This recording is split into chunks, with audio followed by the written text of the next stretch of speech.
하나님의 말씀은 신약성경 누가복음 4장 14절로 30절까지 말씀입니다.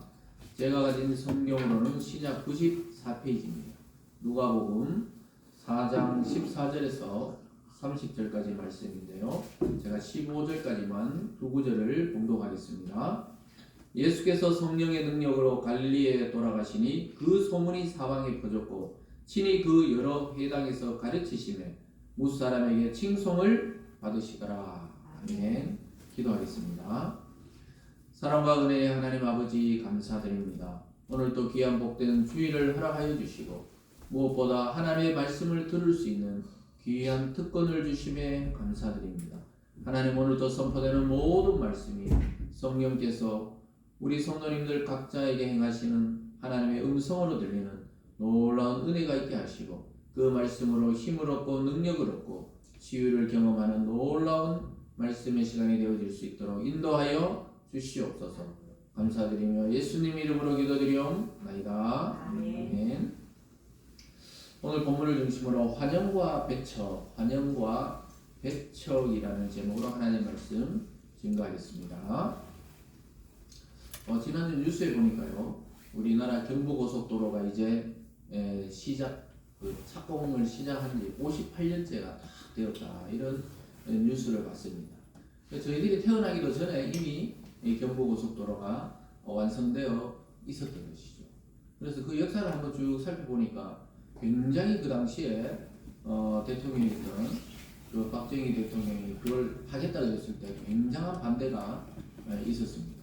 왜냐하면 우리나라에 차가 지금 생각하면 당연하지만 그 당시만 해도 차가 몇 대 없었어요.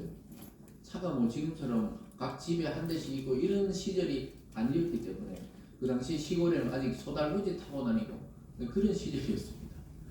그런데 막 고속도로를 건설한다니까 사람들이 막 반대를 하면서 자연을 훼손한다 뭘 한다 해서 그 막 포크레인이 못 들어가도록 막 도로에 막 가서 눕기도 하고 이랬다 하더라고요. 그렇지만 그 연설하실 때 보니까 제가 그래도 우리는 건설하겠다 이렇게 했는데 그때 당시로 국가 예산의 24%를 사용했다는 거예요.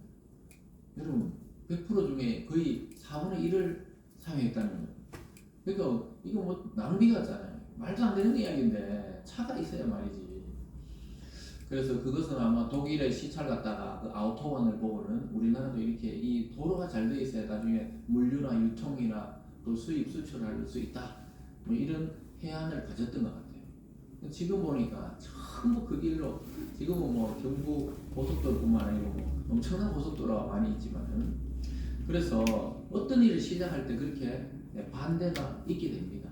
그래서 여야를 막론하고 그분이 그걸 건설한 것에 대해서 요즘 굉장히 그래도 칭찬하더라고요. 그래서 뭐 그분의 공과가 있지만 어쨌든 고속도로 그때 안 뚫었으면 우리나라는 여전히 지금 뭐 동남아를 비난하는 건 아니지만 동남아의 그런 국가들처럼 뭐 거의 그 수준이었을 것이다, 이렇게 평가하는 사람들도 있는 걸 보면서 어떤 일을 시작할 때 오늘 설교 제목처럼 환영하는 사람도 있지만 이거 안 됩니다 막 배척하는 사람들도 있다는 거예요. 그래도 지도자는 결단하고 이렇게, 그리고 굉장히 또 그때 현대라는 그 현대건설에서 쫙 밀어붙여가지고 400km를 뚫는데 거의 12년 만에 그냥 막 이런 역사가 없대요. 그래서 어쨌든 그 길을 따라서 우리는 굉장히 수출도 되고 수입도 되고 물류가 원활해지면서 공업이 또 발달하게 되고 이랬다, 이런 이제 평가를 제가 읽어보게 되었습니다. 그래서 저희들이 태어나기 전이기 때문에 지금 생각하면 당연히 고속도로 있어야 되지 이러는데 그 당시에 시골에 진짜 달구지 소달구지로 있잖아요. 그 밭 갈고 농 갈고 뭐 이럴 때인데 이런 말이 안 맞았다 이 말입니다. 그래서 근데 지금 보면은 그때 참 앞을 내다보는 지경이 있었다, 이렇게 평가하는 것이죠. 그래서 사람들은 다 자기 중심적으로 생각하기 때문에 타인이 뭘 할 때 보면 잘 안 맞다고 자꾸 생각하는 거예요. 여러분 지금은 마트에 가나 이 편의점 가면은 물을 사 먹는 게 이게 당연한 거잖아요. 물을 사서 불끈불끈 마시잖아요. 근데 저희들 어릴 때 처음에 뭐 물을 마트에서 판다 이러니까 누가 물을 사 먹겠노? 수돗물 틀면 물이 나오고 보리차 끓여가 먹어야지 누가 그런 물을 사 먹는다고 아마 그러셨을 거예요 처음에 다들. 근데 지금은 애들이 그 물을 마트에서 사 먹지 어디서 사 먹냐고 이렇게 당연하듯이 보잖아요. 이게 전부 다 새로운 일이 시작될 때는 아이 그거 안 될 거라고 이러잖아요. 그 미세먼지가 많으니까 요즘에는 또 뭐 스위스나 알프스 뭐 이런 데에서 공기를 탁 담아와가지고 공기를 팔거든요. 그 시판되고 있어요. 여러분 잘 모르시지만 제 생각에 앞으로 이게 잘 이 가격대만 맞으면은 이것도 뭐 공기로 공기 좀 마셔야 되겠다 하면서 빨아먹는 이제 그런 시대가 곧 올 것 같아요. 이미 시판이 되고 있더라고요. 몇 년 전부터 이미 워낙 황사가 심하고 이러니까 뭐 그런 게 또 나오고 있어요. 완전히 봉이 김선달이죠. 봉이 김선달. 옛날에 대동강물을 판다니까 누가 대동강물을 와서 팔아야겠네. 요즘 전부 강물 땡겨가지고 막 집에서 우물물 안 먹잖아요. 막 우물물 다라이 내려가지고 이런 집은 없어요 요즘에. 민속촌에나 가야 이런 게 있지. 근데 저희도 어릴 때면도 우리 동네 시골에 우물에서 주레박을 똑바로 넣으면 안 되거든요. 거꾸로 쳐박아 넣으면 팍 소리 나면서 이제 가라앉으면서 물을 땡겨 올려야 되거든요. 그 잘못하는 사람들은 물을 못 뜯단 말이에요. 근데 요즘에 막 딱 집에서 틀면 나온다는 게 안 믿겼거든요 이제는. 근데 요즘은 전부 다 틀잖아요.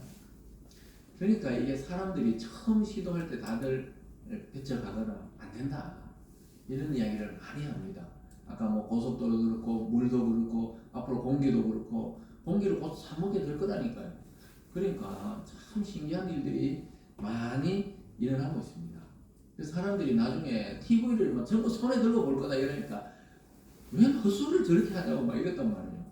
처음 근데 가면서 길 가면서 막뭐 헤딩 하면서 막 있잖아요. 이게 전부 다 TV 보고 있잖아요. 서울 같은 데 가면요. 지하철이 그 복잡한데도 탁탁탁 이렇게 보고 있어요. 다들. 아무도 사람 대화하는 사람이 없어요. 참 놀라운 일입니다. 근데 전부 다 손에서 TV를 보게 할 것이 아니니까 아무도 안 믿었거든요.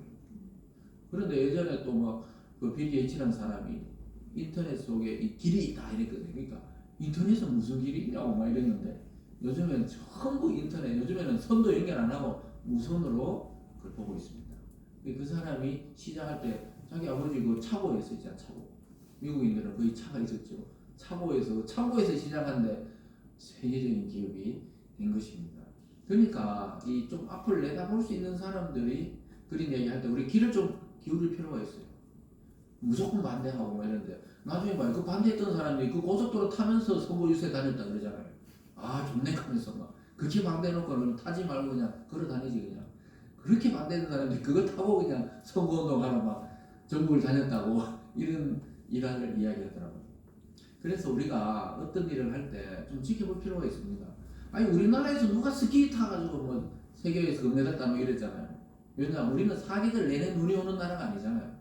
그래서 뭐 캐나다나 좀 저쪽에 러시아나 눈이 많이 내리고 오랫동안 연습할 수 있는 나라 선수들이 계속 우승했지. 근데 이번에 보니까 17살이 막 다리를 쩍쩍쩍 하면서도 막 금메달을 따버리잖아요.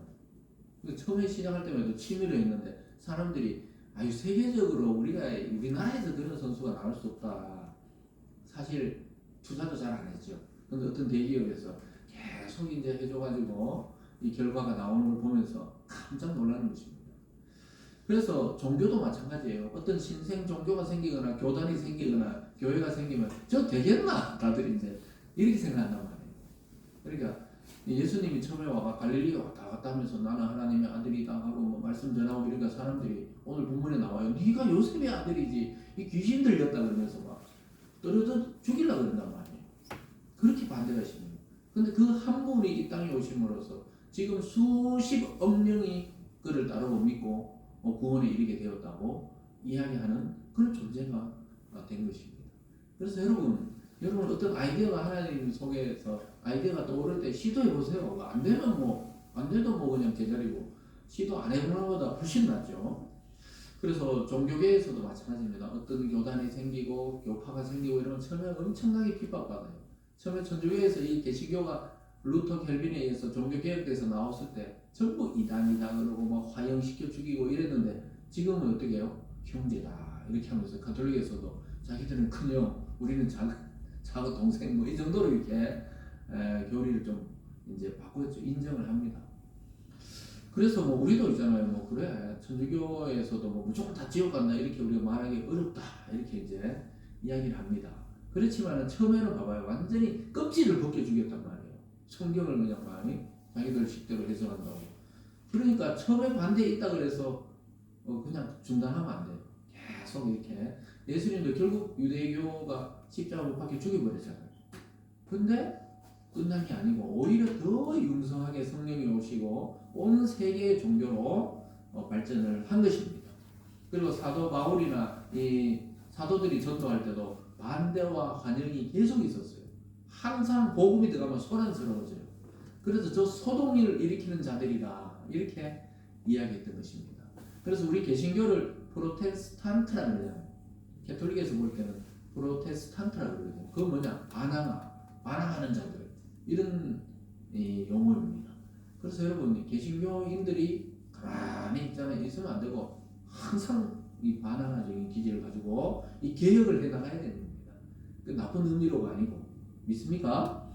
그래서 이게 이 복음을 전파하는데 반대가 없을 것이다. 이 그런 생각하면은 오산입니다. 오산. 그래서 항상 예수님 때부터 지금 이르기까지 반대가 일어납니다. 여러분 전도를 안 해봐서 그렇지 전도를 해보세요. 물티슈를 나눠주고 막 아니면 교회에 오라고 해보세요. 그러면은 어떤 사람은 기다렸던 듯이 아유 자기도 교회 다닌다고 이런 사람도 있지만 어떤 사람은 막 아예 쳐다도 안 보고 막 받지도 않고 그냥 자기는 막 절에 다니니까 이런 거 주지 말라고 막 저번에 서울에서 우리 전도팀 왔을 때 막 엄청 욕먹었다 했잖아요. 예? 어떤 분이 막 뭐라 하더라면서 이제 알았습니까? 하면서 그러지. 대부분 이게 불도가 세잖아요. 종교가 있는데 왜 자꾸 다른 걸 자꾸 믿으라 하냐고 화를 내는데 그게 정상이다 이 말입니다. 여러분 그래서 우리가 누구가 막 환영해줘도 너무 교만할 필요도 없고 또 막 반대한다고 해서 너무 기죽일 필요도 없습니다. 예수님을 다 묵상하시면서 자기 민족에게 배반당하고 그 유대 종교 지도자들에게 이끌려가가지고 결국은 십자가에 달린 주님을 생각하시면서 복음을 쫙 증거할 때 인내로 승리하시기를 주님의 이름으로 축원합니다. 오늘 첫 번째로는요 완전한 새 시대를 여신 예수 그리스도의 모습을 보게 됩니다. 예수님은 그냥 이 세상을 조금 바꾸신 분이 아니에요. 완전히 새롭게 뒤집어 버리신 분입니다. 그러니까 어떻게 보면은 완전히 혁명을 일으킨 분이에요. 인간이 전부 그냥 열심히 노력해가지고 하나님께 이루어야 되고 또 하나님의 뜻을 이루어야 되고 우리가 하나님께 나간다 이렇게 했는데 예수님은 아니다. 하나님이 우리에게 오셔가지고 우리를 구원시키신다. 이 말씀을 하셨던 것입니다. 그래서 막 구약의 종교는 막 종이잖아요. 율법을 막 지켜가지고 열심히 해도 잘하면 구원받고 아니면은 종이니까 자식이 될 수가 없어요. 근데 예수님이 와가지고 나 하나님의 아들이고 나를 믿는 자도 하나님의 아들이다. 우리는 지금 쉽게 말하지만 그 당시 유대 종교에서는 신성모독이란 말이에요. 누가 인간이 하나님의 아들이 될 수 있냐고. 결국 그 죄에 의해서 예수님은 나중에 십자가에 못 박히게 되는 것입니다. 그래서 예수님의 사역에 있어서는 오늘 본문에도 성령께서 늘 함께 하셨어요. 왜 그렇습니까? 예수님은 육체로 왔기 때문에 우리랑 똑같은 육체를 가지고 왔기 때문에 성령이 계속 함께 하시지 않으면은 그 힘을 발휘할 수 없는 거예요. 우리가 똑같은 인간이었기 때문에 육체로는. 그래서 성령이 계속 함께 했어요. 그 세례를 받을 때도 성령이 함께 하시고 지난 시간에 광야로 가서 세 가지 시험 받을 때도 성령에 이끌려 가시고 오늘도 성령의 능력으로 갈릴리에서 사역했다 이렇게 말씀합니다. 이와 같이 교회와 성도도 성령의 능력으로만 이 세상에서 성도로 살아갈 수 있고 복음을 전파할 수 있는 것입니다. 여러분 오늘 말씀을 통해 여러분 속에 여러분 영혼에 성령이 충만히 임하시기를 주님의 이름으로 축원합니다. 그래서 예수님의 사역의 원동력이 뭐냐? 그것은 바로 성령이었습니다. 그래서 예수님 말씀 전할 때 그 말씀 듣는 사람의 마음을 감동시키고 변화시키는 것도 성령의 사역, 성령의 일이었습니다. 그래서 오늘 또 말씀 증거할 때 성령이 여러분 마음속에 남게 하는 말씀이 있을 거라고 합니다. 그 말씀 붙들고 승리하는 겁니다. 그래서 성령께서 각 사람에게 성령의 감동을 주시는 것이죠. 그래서 그분이 우리에게 성령의 능력을 주시고 성령의 세례를 주시고 불같은 이 불세례를 주셔야 우리가 근본적으로 변화됩니다. 그러니까 교회를 다녀도 성령의 세례를 받지 않으면 이 근본적으로 변화가 일어나질 않아요. 믿음이 안 생긴다 이 말이에요. 그래서 여러분이 예수를 믿는다는 것은 이미 성령의 불세례를 받은 줄 믿으시기 바랍니다. 그래서 예수 믿고 거듭난 사람이 된다. 이것은 내 의지로 되는 게 아니에요. 내가 인간이 된 것은 우리 의지로 된 게 아니잖아요. 태어나서 보니까 어느 부모님 밑에서 태어났던 것처럼 성령의 사람으로 하나님으로부터 태어나기 때문에 우리도 모르게 어느 날 보니까 많이 변해 있는 거예요. 여러분 한번 생각해 보세요. 주님을 믿기 전과 주님을 믿고 난 이후에, 교회를 다니기 전과 교회를 다니고 난 이후에 어느 날 돌아보면 처음에는 표가 안 나지만 한 5년 10년 지나고 쫙 돌아보면 어마어마하게 내 인생이 달라져 있다는 것을 알게 됩니다. 그래서 성령이 우리 속에 없이 또 성령이 충만하지 않으면 우리 마음이 어떤 느낌이 듭니까? 속이 좁아져요. 어떤 것도 다 걸려. 누가 말하면 다 있잖아 상처가 되고, 어떤 말도 다 있잖아 이해가 안 되고 그냥 걸러지질 않고. 근데 성령이 충만하면 막 우리 마음이 큰 바다처럼 되니까 이 사람이 이 말해도 상처가 안 되고 그래, 그럴 수도 있지, 이해가 되는데, 성령 충만을 받는데 첫 번째가 뭐죠? 상대방이 이해가 되고 어떤 말을 해도 상처를 잘 안 받아요. 근데 성령이 점점 약해지면 우리 마음속이 답답해지면서 메마른 땅과 같이 됩니다. 그래서 메마른 땅에는 꽃이 필 수가 없어요. 그런데 메마른 땅도 비가 충분히 오고 막 억수같이 오면은 땅이 보송보송해지고 질퍽질퍽해지면서 나중에 거기서 싹이 나고 잎이 나고 꽃이 피게 되는 것입니다. 그래서 우리 마음이 세상에 있을 때만 상처받고 걸걸하고 답답했는데 성령이 막 쏟아부어지면 마음이 막 옥토밭이 돼가지고 나중에는 큰 열매를 맺게 되는 것입니다. 그래서 참 성령이 없으면은 기분 나쁘고 마음에 여유가 없고 이런데, 성령이 충만하면 어떻게 된다고요? 천사도 그런 천사가 없어. 똑같은 사람인데 천사도 놀랄 정도로 사람이 막 아주 부드러워지고 아주 착해지고 또 사람에 대해서 막 이해가 생기면서 참 아름답게 변하게 되는 것입니다. 여러분, 그래서 성령 충만한 사람의 특징이 뭡니까? 온유와 겸손이 넘치게 됩니다. 온유해진다. 저 사람 참 온순하다. 온순해지는 거예요. 그리고 뭐요? 여유가 넘쳐. 여유가 있으니까 이해가 되는 거예요. 마음에 여유가 없으면 모든 게 막 조금만 말해도 뭐 부부 사이도 그렇고 부모 자식도 그렇고 친구끼리도 마음이 내가 넉넉할 때는 모든 게 이해되는데, 늘 듣던 말인데 그날따라만 내가 막 마음이 강팍해져 있으면 조금만 그래도 그냥 팍 쏘는 거예요, 같이. 근데 어떻게 돼요? 내가 여유가 있으면 수용이 되니까 다툼이 일어나지를 않는 겁니다. 교회도 그렇고 사회도 그렇습니다. 그래서 너그러워지고 가슴이 따뜻해집니다. 예수님 앞에 가면 다 녹아내리는 이유가 왜 그랬습니까? 예수님은 적이 없어요. 상대방이 적으로 생각해서 그렇지 예수님은 사탄 외에는 적이 없어요. 모든 인간을 구원하러 오셨기 때문에 이방인도 구원하시고 죄인도 구원하시고 유대인도 구원하시고 또 고관 대작도 구원하시고 가난한 자도 구원하시고. 왜요? 예수님은 구원자이기 때문에, 성령이 충만한 사람이기 때문에 예수님 곁에 가면 모두가 녹아져서 예수님을 사랑하게 되고 그와 하나가 되는 것입니다. 그래서 예수님의 가르침은 그동안 해왔던 종교 지도자들의 그 입에 발린 말이 아니고 습관적인 말이 아니고 하늘의 언어를 사용하니까 많은 사람들이 몰려들고 칭송을 받게 됩니다. 14절 15절입니다. 예수께서 성령의 능력으로 갈릴리에 돌아가시니 그 소문이 사방에 퍼졌고 친히 그 여러 회당에서 가르치심에 무사람에게 칭송을 받으시더라. 예수님께서 막 요단강에서 세례를 받으시고 여기저기 다니시다가 이제 드디어 고향 갈릴리로 돌아가셨어요. 갈릴리로 돌아가고 거기서도 막 회당, 지금 말하면은 유대인들은 성전이 있고 예루살렘까지 못 가니까 동네마다 회당을 지어놨거든요. 거기서 이제 율법을 가르치고 말씀을 가르치고 성경을 읽고 거기 들어가셔서 또 가르치셨다고 말씀하고 있습니다. 본격적인 사역을 시작하면서 이렇게 자기 동네로 오셨던 거예요. 그래서 사람들이 들어보면서 왜 소문이 났을까요? 기존의 랍비들, 그 회당에서 율법을 가르치던 랍비들, 그 선생들과는 완전히 다른 이야기를 하니까 소문이 나는 거예요. 똑같으면 소문이 안 나는 거예요. 왜 똑같이 만약에 어떤 음식을 해도 어떤 집에 가서 자꾸 사람들이 줄 서고 거기서 먹으려고 해요? 똑같은 음식인데 맛있으니까 자꾸 쓰는 거예요. 소문이 나는 것처럼. 예수님이 어디를 가면 막 소문이 나는 거예요, 자꾸. 그래 나중에 점점 큰 무리가 점점 큰 무리들이 이렇게 모여들게 되는 것입니다.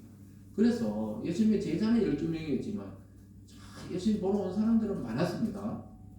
그래서 똑같은 가르침이라면 소문이 사방으로 퍼져나갈 일이 없죠. 다르기 때문에 그래요.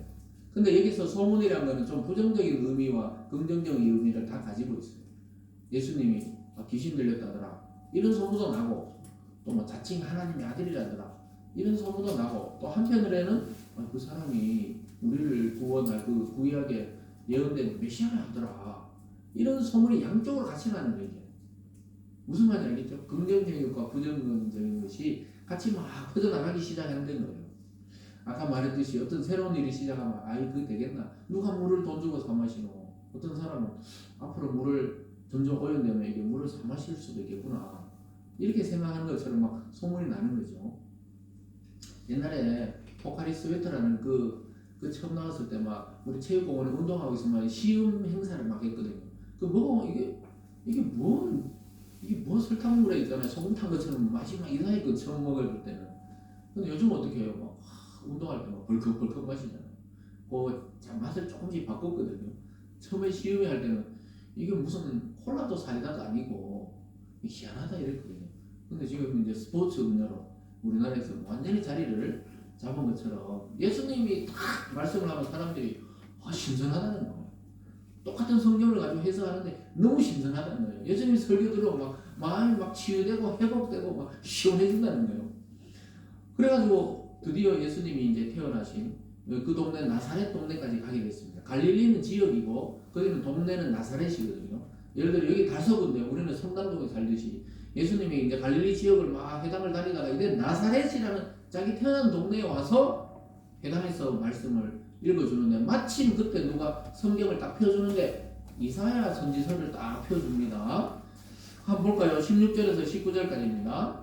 예수께서 그 자라나신 곳 나사렛에 이르사 안식일에 늘 하던 대로 회당에 들어가사 성경을 읽으려고 서심해 선지자 이사야 글을 드리거늘 책을 펴서 이렇게 기록된 데를 찾으시니 곧 주의 성령이 내게 임하셨으니 이는 가난한 자에게 복음을 전하게 하시려고 내게 기름을 부으시고 나를 보내사 포로된 자에게 자유를, 눈먼 자에게 다시 보게 함을 전파하며 눌린 자를 자유롭게 하고 주의 은혜의 해를 전파하게 하라 하심이라 하였더라.